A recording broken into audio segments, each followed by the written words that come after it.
¿Cómo les va? Bienvenidos a 30 minutos. Bueno, estamos llegando de a poco a fin de año, un fin de año bastante ajetreado, por lo menos en lo político. Vamos a tener cambio de gobierno en algunos días en la provincia de Santa Fe, nueva conformación de la legislatura también de la provincia, legislatura que ha tenido actividad la semana pasada ardua, inclusive con ya sanción definitiva del presupuesto 2020, este presupuesto que elaboró Miguel Lichi para que ejecute Omar Perotti, que ha tenido idas y vueltas, ha tenido entredichos, también modificaciones. Finalmente está aprobado el presupuesto 2020. ¿Es lo ideal? No, no es lo ideal. Lo ideal es que un gobernador electo pueda disponer, o por lo menos armar un proyecto de presupuesto que le permita mantener el norte que tiene pensado para su gestión. Digamos, el presupuesto es la herramienta fundamental de toda gestión, es la primera herramienta de gobierno que va a tener la gestión de Omar Perotti, y en este caso no va a ser elaborada por su equipo de gobierno, sino que fue efectivamente elaborado, sí con modificaciones, pero la base en general fue elaborado por el gobernador saliente Miguel Lichi y el equipo de gobierno que el 10 de diciembre tiene que dejar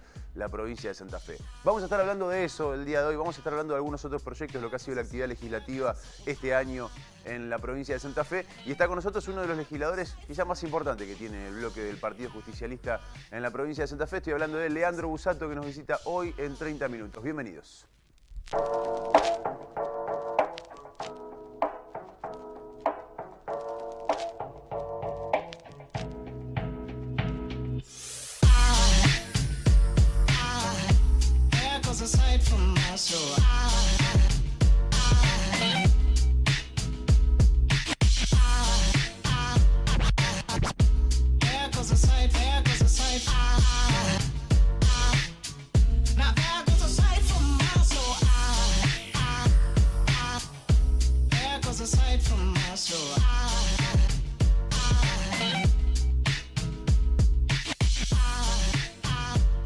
Leandro Busato, hoy en 30 minutos. ¿Cómo le va, diputado? ¿Todo bien? ¿Qué tal, Juani?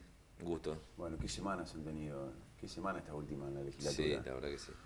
De todos modos, yo creo que son semanas que de alguna u otra manera también describen lo que ha sido la etapa política que se está cerrando en este momento. Fundamentalmente la de los últimos 3 años y medio, casi 4, digo, ¿no? Ha sido una etapa muy convulsionada, en donde la política ha tenido altos y bajos y donde ha habido mucha tensión producto de las decisiones políticas, así que me parece que en ese sentido lo que ha pasado con el presupuesto refleja un poco el comportamiento de la política y del Estado en las últimas 3 años y medio, 4, claramente en términos nacionales y en algunas cosas también en términos provinciales, ¿no?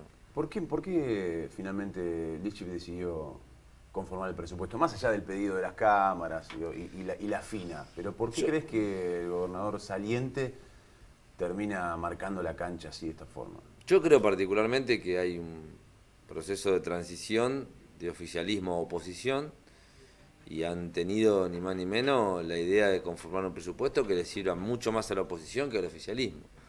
En ese sentido, cuando vos fijás que las pautas de incremento de las partidas de legislatura son mayores que el resto, cuando vos fijás como políticas públicas la imposibilidad de transferir gastos de capital, es decir, dinero de obra pública, gastos corrientes para que eventualmente vos puedas cubrir pauta salarial, cuando vos hace poco venís sancionando leyes como la del Plan Abre, que son buenas, pero que no tienen consenso con el gobierno entrante e implican afectar 16.000 millones de pesos en los próximos 4 años, evidentemente vos estás trazando, digamos, una estructura jurídica a través de leyes que permitan condicionar la acción del gobierno que viene en función de lo que vos querés o de tus objetivos políticos.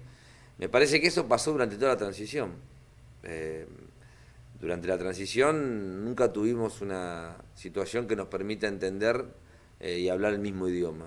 Nos sentamos en una mesa, hubo diálogo cordial, hubo intenciones mutuas y recíprocas de tener una buena transición, pero en la práctica las cosas que se decían se iban deshaciendo en la medida que avanzaban las decisiones del gobierno provincial saliente. Y cuando digo el gobierno provincial saliente, me refiero básicamente porque si bien la transición es un acto de dos, las decisiones que posteriormente se toman hasta el 10 de diciembre le corresponden al gobierno de Miguel Lichi. Entonces, está claro que lo que pasó en el presupuesto también refleja lo que ha pasado en la transición, ¿no? ¿No hubo también alguna mojada de oreja del PJ a la gestión que estaba terminando? Por ejemplo, la declaración de la necesidad de reforma de la Constitución. Digo porque muchos del Frente Progresista lo tomaron como una mojada de oreja eso. Bueno, yo creo particularmente que el Frente Progresista en esa situación terminó de alguna u otra manera mostrando que el proceso de intento de reforma el año pasado fue un proceso atado estrictamente a lo electoral. Sin duda. Nosotros de alguna u otra manera también, además de promover legítimamente en todo momento la necesidad de la reforma de la Constitución, aprovechamos para dejar al descubierto que había detrás de ello un intento electoralista por parte del Frente Progresista Cívico y Social, porque, digamos, tiempo para declarar la necesidad de la reforma, digamos, hay mucho y a la vez siempre está condicionado por alguna u otra variable. Es probable que nosotros hayamos tratado de hacer lo mismo que ellos en algún momento hicieron. Es probable que nosotros hayamos tenido más vocación por consensuar eso con otra fuerza política, dada nuestra naturaleza de fuerza siempre frentista y fundamentalmente nuestra composición en la Cámara. Somos una minoría, por lo cual ninguna ley puede salir si no construimos una mayoría al respecto. Y es probable que el Frente Progresista lo haya leído básicamente como un gesto de provocación política en medio de una transición. Nosotros nunca lo vimos así. Siempre tratamos de que una decisión como esa, que para mí es de las más importantes en términos institucionales, quede desprovista o quede despojada de la especulación política o de las disputas o las tensiones políticas. Bueno, posiblemente el momento no era el ideal, pero si uno repasa, en realidad nunca los momentos coinciden con la necesidad de la reforma, ¿no? Entonces, sí, pero hay una conformación de una Cámara que iba a cambiar el 10 de diciembre. Sí. En el año en que claramente el Frente Progresista terminó avanzando con la reforma en el último momento, esta intención de tratarlo sobre tablas, con el proyecto trabado en comisiones, intentarlo de esa forma, obviamente tenía de fondo la cuestión electoral que urgía de alguna manera. Sí. Ahora, sobre el final de una conformación, plantear la necesidad, que creo que muchos están de acuerdo, digamos, en que es necesario reformar. Sí, posiblemente haya sido una maniobra que algunos hayan leído extemporánea o carente de legitimidad en función de la legislatura que se iba.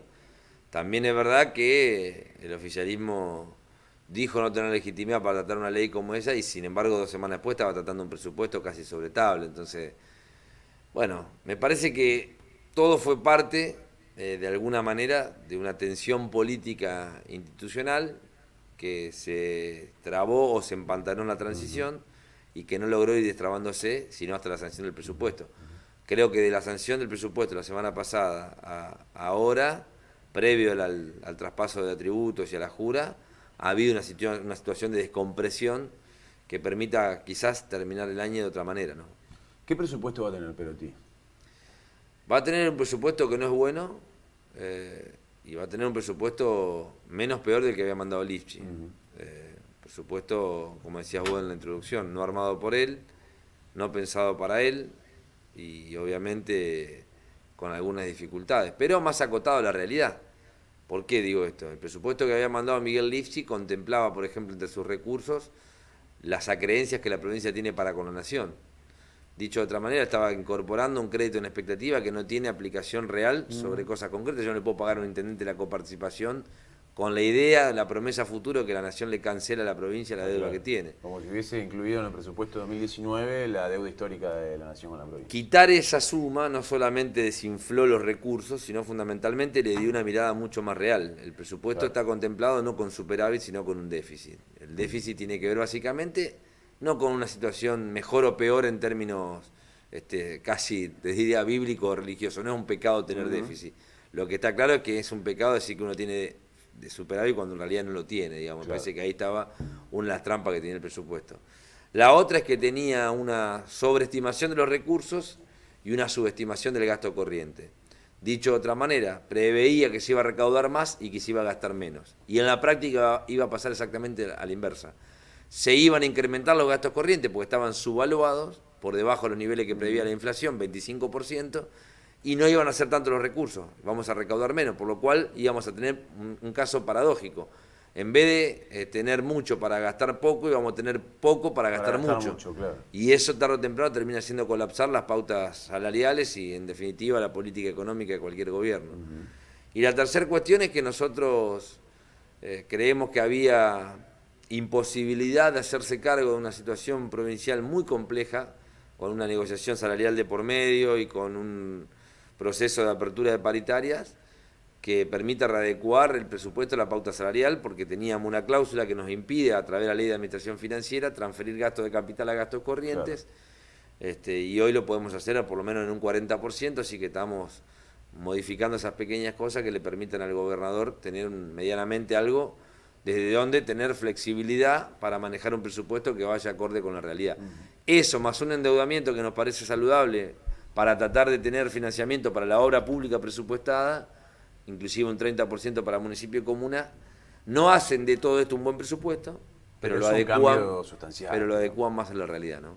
Y con los fondos para la legislatura, ¿qué pasó con eso? Hablábamos en un programa anterior del Fondo de Fortalecimiento Institucional. Sí. Que tenía un incremento inicialmente en las partidas de la legislatura se incrementan por arriba de cualquier incremento presupuestario. Están todas en el orden del 51 para arriba, 51-55%. ¿Y las de gobierno?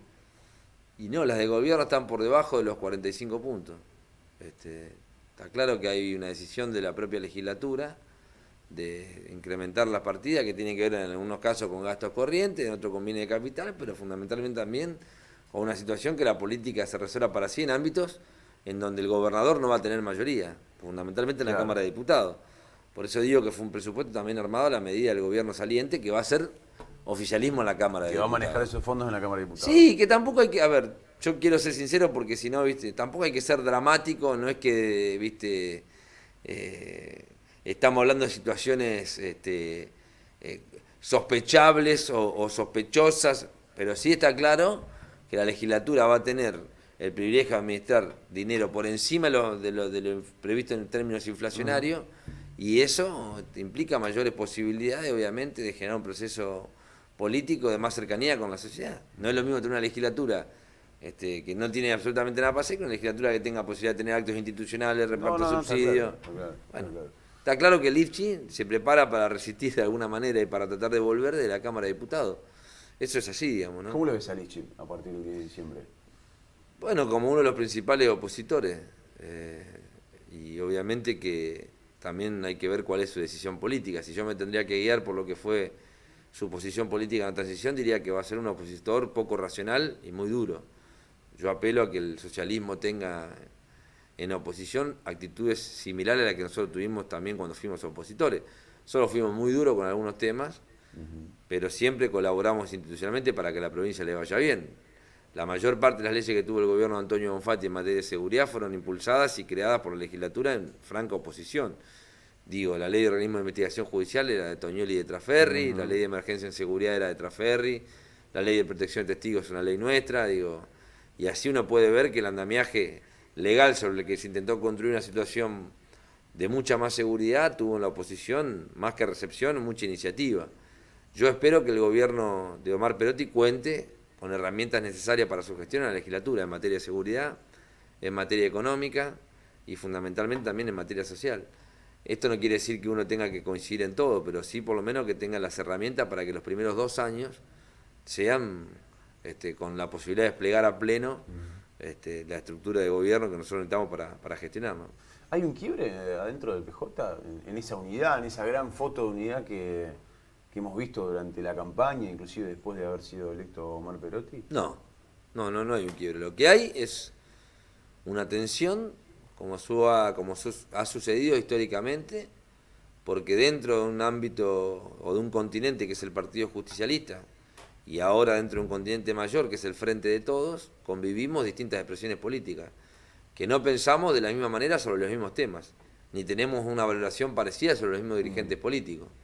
Yo soy una persona referenciada con las ideas que han llevado adelante Néstor Kirchner y Cristina Fernández de Kirchner, y convivo con dirigentes del peronismo que tienen una mirada similar a la que yo tengo. Claro. Ahora, uno desde afuera puede mirar y decir, a ver, puede haber diferencias sustanciales en un montón de cuestiones. Ahora, ser oficialismo implica también apoyar una decisión del gobernador de, por ejemplo, construir su presupuesto. No estamos hablando de algo absolutamente lógico que se logró en la ciudad, entre Jatón y Corral, y el Consejo Municipal, que se logra a nivel nacional entre Macri y Fernández con la Cámara con el Congreso Nacional, y no se pudo lograr en la provincia, con también la firma de los senadores, de 6 de los 11 senadores del PJ, con lo cual digo, es un acto distinto a una discusión interna o a diferencias, porque es no darle la primera herramienta al gobernador, ¿no? Es probable que haya todavía una situación de reacomodamiento en algunos dirigentes del peronismo. No te olvides que el peronismo viene de 12 años de permanente cristalización, de permanente segregación y de alguna u otra manera de una conformación política casi tribal. Lo que ha sobrevivido en el peronismo son tribus, son pequeños espacios, algunos más grandes, otros más pequeños, que han procesado o metabolizado su etapa de oposición de maneras distintas. Hay sectores que han sido mucho más duros, hay sectores que han sido mucho más institucionales y hay algunos que han colaborado más con el gobierno que se va, inclusive con el gobierno nacional, digo, en otros ámbitos. Y es probable que algunos sectores estén todavía metabolizando ese traspaso de oficialismo a oposición o de oposición a oficialismo, con algunas dificultades para darse cuenta que la jefatura del peronismo a partir del 10 de diciembre está en manos de Omar Perotti. Y no es solamente una cuestión de devoción, no es que a mí soy devoto de Perotti y me hice perotista. Cuando yo me refiero a la jefatura es porque él ha legitimado en las urnas un proceso político de gestión y de conducción sobre la provincia y sobre la institucionalidad del peronismo, y para que al peronismo le siga yendo bien tiene que ir bien Omar. Por eso me parece que es importante reafirmar la conducción de él, darle rienda suelta a su liderazgo y conversar las diferencias que podamos tener, obviamente puertas adentro, como siempre ha pasado.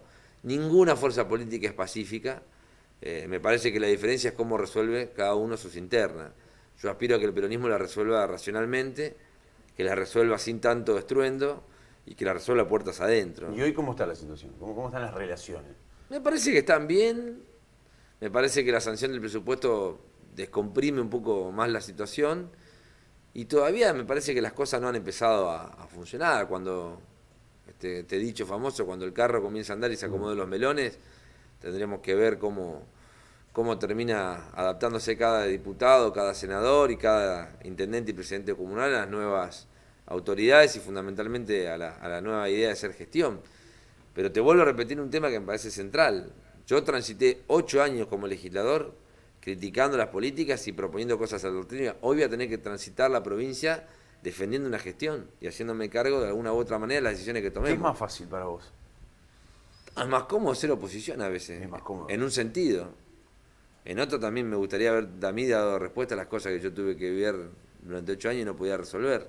Entonces, tiene sus bemoles, digo, ¿no? Discursivamente, ser opositor te libera de tener que dar respuestas y te permite endurecer el discurso. Ahora, también es verdad que la gente no vive solamente de la palabra. Entonces, es muy difícil también pregonar durante 8, 7, 6 años un discurso cuando vos no tenés cohesión con la realidad y no podés modificar la vida de la ciudadana. Entonces, me parece que hoy también tenemos una enorme posibilidad de empezar a dar respuestas concretas a un montón de demandas que en estos años se fueron generando y que son parte de nuestra propuesta política también. ¿Qué lugar vas a tener vos, personalmente? En la Cámara de Diputados voy a ser, calculo que jefe de bloque del oficialismo. Para mí una experiencia importante. Ya tengo una experiencia importante en la Cámara, pero digo... Pero además sos uno de los legisladores de PJ que más proyectos ha presentado, que ha mantenido muy de cerca muchos temas, digo, con lo cual... Aspiro a ser jefe de bloque, lo tengo conversado con mis colegas, con mis pares. Voy a ser jefe del bloque oficialista en la Cámara de Diputados.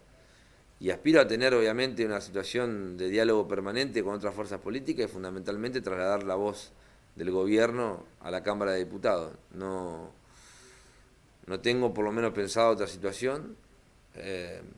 Me reconozco un dirigente que ha tenido el privilegio de tener un diálogo permanente con el gobernador electo. Me reconozco un dirigente privilegiado porque tengo un diálogo con el presidente electo. Y me reconozco un dirigente privilegiado porque soy parte de una generación de dirigentes del peronismo que ha construido de alguna manera su destino fuera del poder y hoy nos toca, todavía con una corta edad, asumir una posición de expectativa. Así que la verdad que estoy contento, digamos. ¿Cómo es la cuestión nacional? Recién decías, tenés diálogo con Alberto Fernández. ¿Cómo es la cuestión nacional? Compleja, posiblemente con más complejidad que la provincial inclusive. ¿Por qué? Porque las variables macroeconómicas provinciales están atadas a lo nacional, por lo cual vos de alguna u otra manera es muy difícil que a tu provincia le vaya bien si no tenés políticas nacionales que te orienten en otro sentido. Por lo cual la mayor parte de la responsabilidad cae en la nación. Y cuando vos ves la circunstancia económica con la que estamos asumiendo, realmente son preocupantes, ¿no? Argentina tiene un problema estructural de falta de dólares para cubrir básicamente las restricciones internas y externas. Esas fuentes de restricciones o esas fuentes de dólares que generalmente sirven para cubrir la restricción externa están hoy por lo menos en rojo. porque los commodities de alimentos valen mucho menos que en otro momento, o sea que no tenés un escenario favorable para exportar soja o materia prima que te permita hacerte de dólares, no tenés margen de endeudamiento. Argentina ha gastado todo el crédito, ha timbiado básicamente el crédito en más de 100.000 millones de dólares en estos últimos 4 años con Macri, y no tenés la posibilidad básicamente de recurrir a las reservas, porque las reservas están también al límite. Entonces las 3 fuentes de financiamiento para cubrir la situación de restricción externa las tenés complicadas las 3. ¿Qué te queda? Bueno, te queda tratar de conseguir dólares de otra manera. ¿Cuál es la manera? Bueno, naturalmente que si vos querés tener una economía que recupere potencia interna y externa, tenés que hacerla crecer. Para hacerla crecer, nosotros estamos convencidos que hay que tener un proceso de encendido de la economía, como dice Alberto, con 2 temas. Uno, explorar alrededor de nuestras economías primarias, clúster o tecnología que permita agregar valor, no solamente la mano de obra, sino también desarrollar mecanismos y procesos tecnológicos que le agreguen valor, que puedan comercializarse en el mundo y que eso te permita tener valor agregado y por ende dólares. Y lo otro es hacer crecer la economía a partir de un shock redistributivo. Tenemos que meter plata en el bolsillo de los argentinos para que la gente pueda consumir, para que la gente pueda hacer rodar la rueda de la economía y eso traiga básicamente mejores índices y fundamentalmente alivio en el bolsillo de los argentinos. Para eso vamos a tener que hablar claramente de un acuerdo social entre empresarios y trabajadores. A los trabajadores, a los compañeros, pedirle que tengan paciencia para demandar en las paritarias, y a los empresarios pedirle paciencia a la hora de pensar en las ganancias. ¿Por qué? Porque si a los trabajadores le va mal, a los empresarios le va mal. Y los trabajadores tienen que entender que si a los empresarios y a los argentinos le va mal, a nosotros también como país nos va mal. Sin duda, sin duda. Te voy a hacer un corte, muy breve. Dale. Ya seguimos charlando con Leandro Busato en 30 minutos.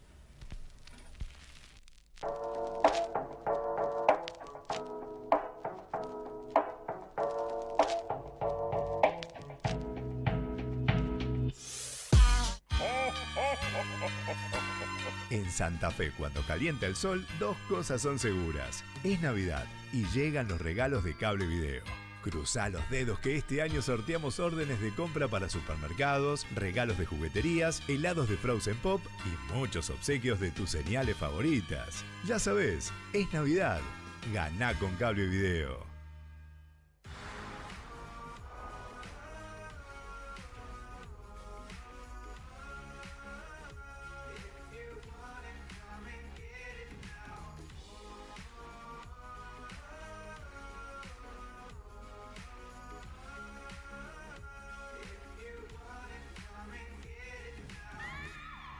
Sounds like I'm shouting from a balcony in Munich.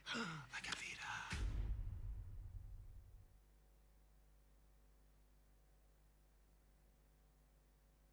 Vos que sos comerciante, emprendedor, profesional o tenés un oficio, ¿qué recomendás para vender más? QR, ¡claro! No pierdas la oportunidad de hacer crecer tu negocio. Solo tenés que pedir tu QR en bancosantafe.com.ar/cobrar con QR. Cámara de Diputados, Provincia de Santa Fe. Diálogo Transform.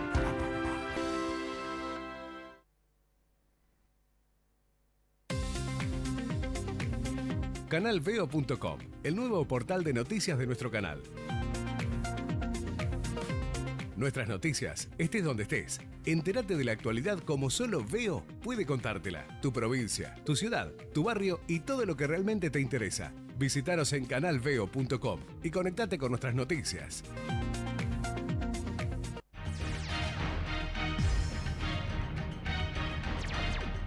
Con Cable Video podés ganar todos los meses entradas para Cinemark. Mantén tu abono al día. Hacete fan de nuestro Facebook y gana con Cable Video. Por ser abonado a Cable Video, te damos un 20% de descuento en tus compras en la farmacia de Jerárquico Salud y 20% de descuento en su centro deportivo. Mantén tu abono al día y ahorrá con Cable Video. Marketing Santa Fe 2019. Sexta jornada de actualización de marketing y comunicación. En una intensa jornada podrás conocer las tendencias del marketing y comunicación. Jueves 5 de diciembre, Bolsa de Comercio de Santa Fe. Anticipadas en www.juannepote.com.ar/MKTSFE. Organiza Juan Nepote Marketing y Comunicación. Auspicia Cable Video Digital.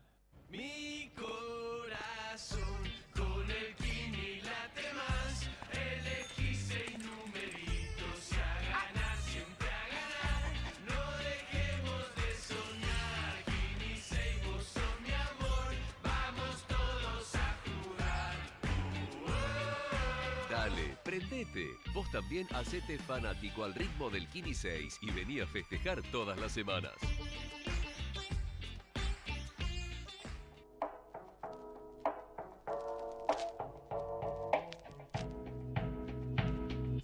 Bueno, nos quedan un par de minutos para charlar con el diputado provincial Leandro Busato. Seguridad. ¿Qué tema seguridad? Digo, Omar Perotti además, de alguna manera, después de la campaña deja la vara alta porque fue uno de los ejes de campaña. O sea que no puede fallar. ¿Lo toman así ustedes también? Sí, no sé si no puede fallar porque, digamos, tenés margen siempre de falibilidad. Lo que está claro que ocupó uno de los lugares centrales de nuestra propuesta electoral, por lo cual también tiene que ocupar uno de los lugares centrales en materia de nuestra gestión. Un desafío enorme, porque los indicadores en materia de seguridad de la provincia de Santa Fe son realmente malos. Más allá de los nombres propios de los ministros, si uno comparte o no las decisiones, se produce un caso paradójico. Ha aumentado Santa Fe todos los niveles de inversión en materia de seguridad y han empeorado todos los índices en materia de inseguridad. Así que me parece que tenemos que tener un acierto concreto en el tema. Dos aspectos clave: mejorar notablemente la prevención, teniendo una policía mucho más próxima, mucho más en la calle y ocupada definitivamente a evitar que las cosas ocurran, y mejorar profundamente la investigación, teniendo una policía calificada científicamente que permita resolver con antelación cuando las cosas suceden, digamos, ¿no? Y ahí, en ambos casos, hay un tema central, medular, que es la participación de la fuerza en la connivencia con el delito, que ha sido un tema que, más allá de que el gobierno de Lifchi haya puesto de relieve algunos casos paradigmáticos, como el caso de Alvarado, que ya lleva detenido varios policías y jefes, te demuestra que, digamos, el tema es un tema que a la política le ha hecho mucho ruido y que no ha podido resolver. Me parece que ahí hay un desafío enorme en tener una fuerza policial que realmente tenga transparencia, se conduzca de otra manera y tenga la idea de recuperar protagonismo y liderazgo sobre la base de la revalorización. Lo quiero decir concretamente: nosotros no vamos a gobernar la seguridad con otros 25.000 hombres, lo vamos a hacer con lo que tenemos. Para hacerlo con lo que tenemos hay que premiar a lo bueno y castigar a lo malo, sacarlo de la fuerza y fundamentalmente darle valor y romper esa anomia policial que tiene hoy la provincia de Santa Fe. El policía se encuentra desprestigiado, menospreciado. El buen policía, digo, no solamente del tipo que está ahí en la nada. No tiene claro dónde está parado, un día le dice una cosa, a los 3 meses pasa otra. Alejandro Rossi en este programa dijo algo que a mí me pareció interesante. Dice: el problema que tenemos en la policía de Santa Fe es que tenemos 25.000 tipos que no tienen ni idea qué hacer porque tampoco nadie les dice qué hacer. Un día van a patrullar a un lado, un día arman un cuadrante, otro día arman otro. Bueno, es lo que más o menos te trataba de explicar recién en términos operacionales, ¿no? Me parece que hay un estado de anomia producto de la falta de conducción política. Me parece que eso tiene que quebrarse básicamente con un gobierno que se haga cargo desde otro lugar. Cuando digo de otro lugar es conduciendo a la policía, teniendo un proceso muy fuerte de control civil y ciudadano sobre la fuerza, pero también dándole a la policía bienestar. Cuando digo bienestar me refiero básicamente a retribuirla mejor, a cuidarla mejor, a premiar a los que trabajan bien ascendiéndolos. Hay que pensar la carrera policial en función del siglo XXI y en función de una policía que realmente sea buena. Todavía estamos con leyes que emparchan la ley del personal de seguridad, pero que no logran sacar a la policía del siglo XIX, siglo XX. Me parece que hay que darle un cambio de tuerca en eso. Hay herramientas objetivas que ayudan, y en esto hay que ser sincero. Yo soy muy crítico de la política de seguridad del Frente Progresista Cívico y Social. Ahora, el sistema procesal penal que tiene Santa Fe, que no es mérito ni de Wiener, ni de Bonfatti, ni de Lifchi, es mérito de ellos tres más Obeid, es un sistema procesal penal que te permite tener mayor participación en el procedimiento y en las investigaciones judiciales. Elevar el presupuesto de seguridad en estos últimos años a más de 10 u 11 u 12 puntos es un tema importante. Santa Fe trabajaba con 7 pesos más o menos, hay casi 7 de cada 100 en seguridad, y está trabajando alrededor de 11, 12, 13 pesos de cada 100 en seguridad. Hay todo un avance y un despliegue presupuestario marcando una prioridad. A eso hay que darle resultado. Hay que darle resultado, cambiando la impronta. Por sí solo no sirve, digamos. No. Claramente. No. La ecuación más plata, mejor seguridad no existe en ningún lado del mundo. Leandro, gracias por venir. Gusto tenerte. Nos encontramos el próximo 30 minutos. Chau.